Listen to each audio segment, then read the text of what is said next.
ধর্মনগর আমসায় তংকচাং তংনানি বাগৈ তাংসলো ধর্মনগর থানাও ডেপুটেশন याफारलायखा जिला कांग्रेसनि आदंरक डेपुटेशन रमानी जराव मानजाखा जिला कांग्रेसनि आसुकफां दिग्विजय चक्रवर्ती आकर्षण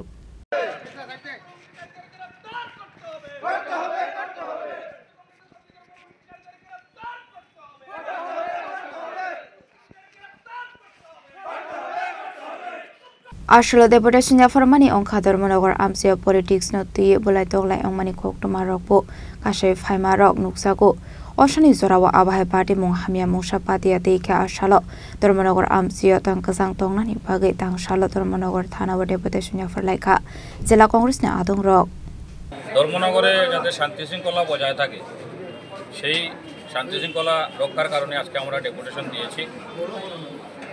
আমরা দেখতে পাচ্ছি ধর্মনগর শহরের বিভিন্ন এলাকা প্রায় সময় বিজেপির দুই গোষ্ঠীর মধ্যে মারামারি অব্যাহত রয়েছে। বিএমএস এবং বিজেপির মধ্যে মারামারি অব্যাহত রয়েছে, যার কারণে কয়েকদিন পরপর ধর্মনগরের নাগরিক হেনস্থা হচ্ছে।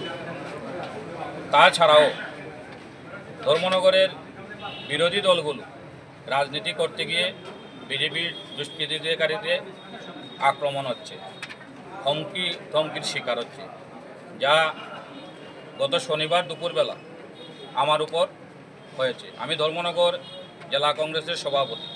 আমি ধর্মনগর কংগ্রেস ভবন থেকে বাড়িতে যাওয়ার পথে মিশন রোড এলাকায় বিজেপির কিছু দুষ্কৃতী আমার রাস্তা আগলে দাঁড়ায়, 20-25 জন হবে।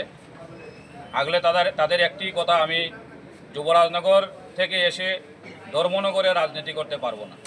যদি আমাকে ধর্মনগরে জাতীয় কংগ্রেসের কোনো সভা সমিতিতে অংশগ্রহণ করতে দেখে তাহলে আমাকে প্রাণে মেরে ফেলবে, আমার হাড্ডি ভেঙে দেবে। এইভাবে অকথ্য ভাষায় গালিগালাজ আমাদের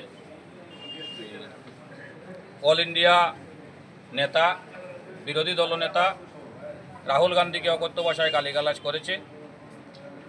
এই সমস্ত ঘটনা নিয়েই আমরা আজকে ডেপুটেশনে মিলিত হয়েছি এবং আমরা ধর্মনগরের ওসি সাহেবের কাছে অনুরোধ করেছি যাতে পূজার মরশুম ধর্মনগর শান্তিপূর্ণ থাকে, ধর্মনগরের শান্তি বজায় থাকে, সেই ব্যাপারে প্রশাসনকে নিরপেক্ষ ভূমিকা পালন করার কথা আমরা বলেছি।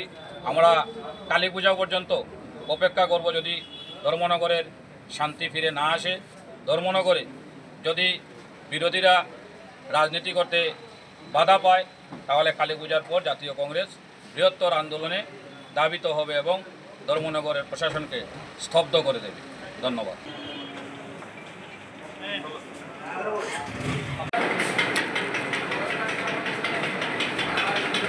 ব্যুরো রিপোর্ট চিনিক খরাং।